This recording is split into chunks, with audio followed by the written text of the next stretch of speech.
পলাতক ফ্যাসিস্টরা দেশের শান্তি পরিবেশ নষ্ট করতে দফায় দফায় বিশৃঙ্খলা সৃষ্টির চেষ্টা করছে বলে অভিযোগ করেছেন জামায়াতে আমির ডাক্তার শফিকুর রহমান। বলেন, আওয়ামী লীগ পরিকল্পিতভাবে দেশকে ধ্বংস করেছে, দেশের সম্পদ বিদেশে পাচার করেছে। জামাত ক্ষমতায় গেলে কাউকে জোর করে বোরকা পরানো কিংবা পর্দা করাতে বাধ্য করা হবে না বলেও জানিয়েছেন জামায়াতে আমির। আজ ফরিদপুর, নওগাঁ ও খুলনায় 3টি কর্মী সম্মেলনে যোগ দেন তিনি।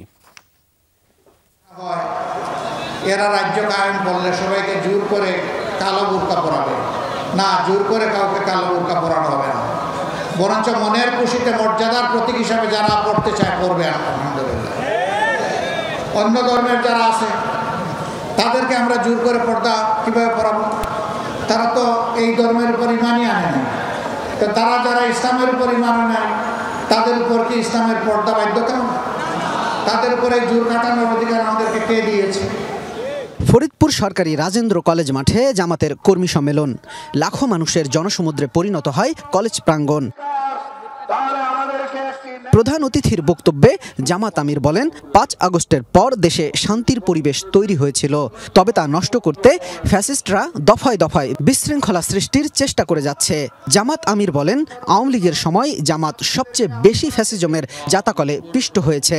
ঘরবাড়ি বুলডোজার দিয়ে গুড়িয়ে দেয়া সহ অসহ্য নির্যাতনের পরও কারো উপর জুলুম করেনি। জামাতে ইসলামের নেতৃবৃন্দের বাড়িঘর বুলডোজার দিয়ে খতম করে দেওয়া হয়েছে।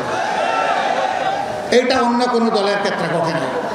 তাহলে আমাদের কষ্টের মাত্রাটা কেমন ছিল চিন্তা করুন। কিন্তু আমরা বলেছি না, আল্লাহ তাআলা একটা ইতিবাচক পরিবর্তন এনে দিয়েছেন। হিংসার রাজনীতির বিস্তৃতি আমরা ঘটাতে চাই।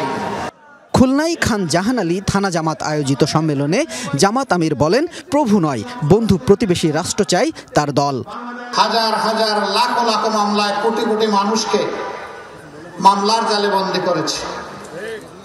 ঘরে বাইরে মানুষের শান্তি এবং নিরাপত্তা কেড়ে নিয়েছে। কার্যত বাংলাদেশকে একটা বৃহত্তর কারাগারে পরিণত করেছিল। এরা ছিল বেপরোয়া।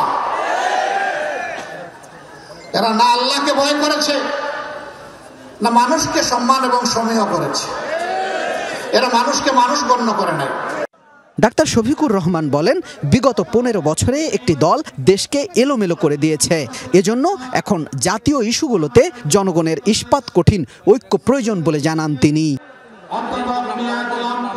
শামীম রেজা, যমুনা নিউজ, খুলনা।